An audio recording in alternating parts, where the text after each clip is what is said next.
Hi everybody, Coach Collard again here with ArizonaShortSaleTV.com.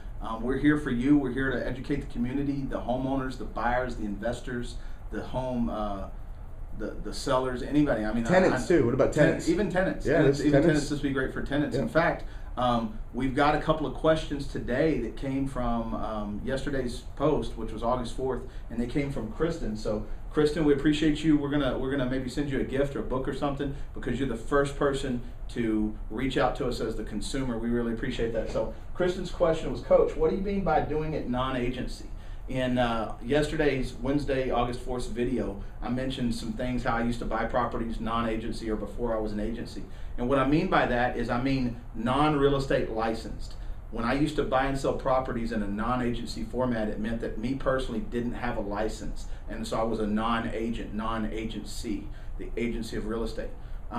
Now that I'm licensed as a licensed real estate agent, I have different fiduciaries and different responsibilities of disclosure and how I treat people and that type of thing. Now, it's not to say I was treating people bad back then. It's just simply I was in it as an investor buying the property for myself. I wasn't representing a seller or anything. I was looking to buy the property. So that's what I mean when I talk about agency, non-agency. So hopefully that's clear. Do you think that's clear, Ryan? That's clear. Now, were you using an agent back? No, in fact, when you say non-agency? In fact, out of probably like 150 different transactions of buying and selling with different properties, I think we used 2 agents maybe, and it was the same agent each time. It was actually my partner back then, but we only used it just it seemed to make sense in the transaction. But we didn't buy from the MLS, so it was very non-agency oriented for sale by owners, people that were in distressed situations. We were doing short sales long before realtors ever even talked about short sales, so stuff like that. That's what I mean by non-agency. So there's another question she asked. What advice? Yeah, I'm going to read it here. Shoot. What advice would you give to a borrower who can't afford payments about where to start? Where would somebody start if they realize they come to an agreement that I can't make this payment? Okay, they sit there today and they do. I think she's talking about to give a borrower who can't afford about where to start. Okay, yeah, where to begin?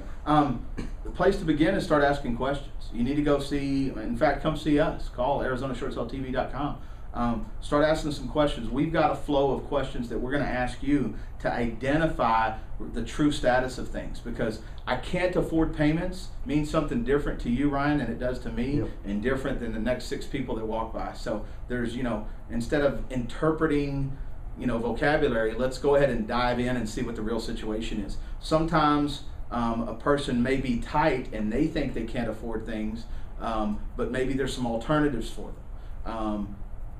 In some situations, the bank may say, hey, you can afford this, looks at your income and says, we're not going to do a short sale. But you and I know that affordability is not the bank's decision, it's the person's decision. So we're homeowner advocates. So, Christin, I don't know that I've got a distinct answer for you. Start with asking questions and start talking to guys like us. We'll sit down with you. Let's just say it was you. We'll sit down with you and we'll run you through a whole list of questions, and we'll make an assumption around where you're at. And then when you agree and say, yeah, that's where I feel, or that's where this person feels, then we'll know what to do from there. So it's about being empowered and asking the right questions. So that's what we really want to do for you there. So is there anything else we can add to this, Ryan? No, one thing I do want to add is we couldn't have answered that in an email form. I mean, what you said right now would have been tough. I mean, we could have, but for us to reach out on video lets us dig down a little bit deeper and expand on stuff that we might not be able to put on paper through.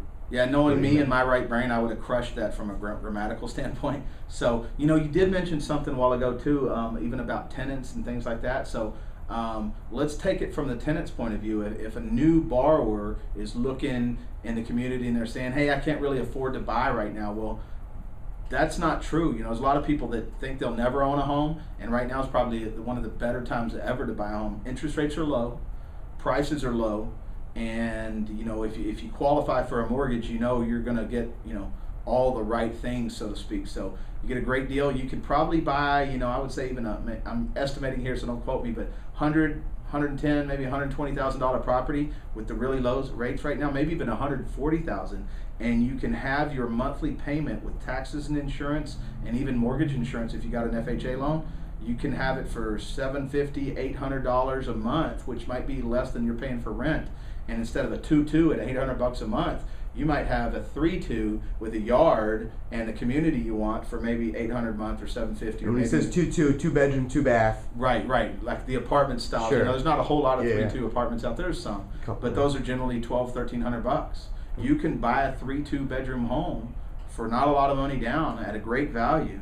Low interest rates, and have an $800 or $900 payment. Maybe even with the pool. Maybe even with the pool, yeah, absolutely. If it was you and I, we'd for sure we'd wait it out for that. And I always want to let people know that I want to help them buy like I would buy.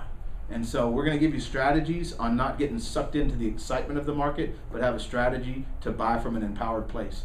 Christin, I hope we answered your questions. We really appreciate them, and we'll be sending you something nice here in the mail soon. So reach out to us, let us know via email at info at ArizonaShortSaleTV.com. Info at ArizonaShortSaleTV.com. And anybody else that wants to hit us with an email, feel free. Thanks for joining us. ArizonaShortSaleTV.com. See you soon.